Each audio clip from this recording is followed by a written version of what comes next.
अस्सलाम वालेकुम। कहानी को आखिर तक पूरा सुनिएगा और अगर आप चैनल पर नए हैं तो सब्सक्राइब ज़रूर कीजिएगा। जब कुन का इंतज़ार किया जाता है ना, तो रास्ते में आने वाली रुकावटों और लंबी मुसाफतों का ववेला नहीं किया जाता।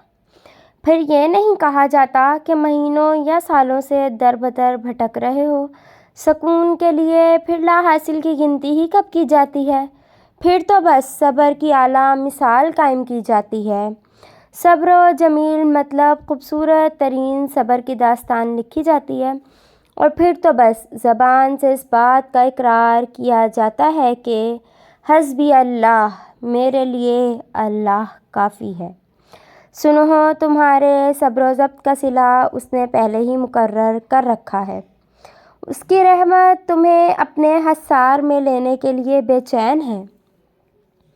बस वो चाहता है कि तुम उससे अपने तमाम दुख दर्द बांटो, उसे चुपके चुपके अपने दिल का हाल सुनाते रहो। उसे तुम्हारी कुर्बत पसंद है, उसे पसंद है तुम्हारे मुंह से निकला हुआ हर वो लफ्ज़ जो ज़बान से अदा होने की बजाय दिल की तड़प बयान करती है।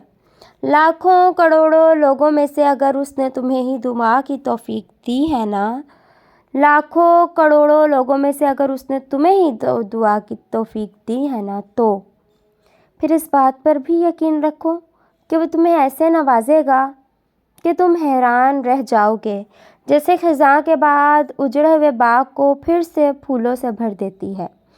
बिल्कुल ऐसे ही अल्लाह रब्बुल इज़्ज़त तुम्हारी ज़िंदगी में भी खुशियों की महक भर देगा।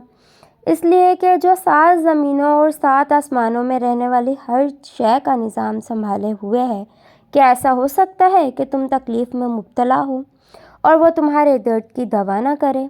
क्या ऐसा हो सकता है कि तुम अपने पाश पाश हुए दिल को उसके रूबरू लेकर जाओ और वो उनको किरचियों को मोहब्बत से ना समेटे?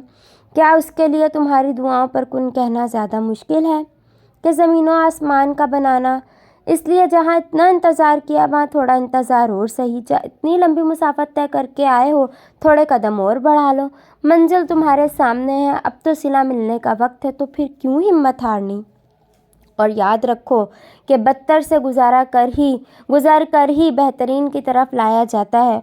और बेशक उसका वादा है कि सब्र करने वालों उनका अजर बेहिसाब दिया जाएगा। तुम बस सब्र और हिम्मत रखो और इस बात पर यकीन रखो कि वो हर शय पर कुदरत रखता है। हो सकता है इस मुश्किल के बाद उसने तुम्हारे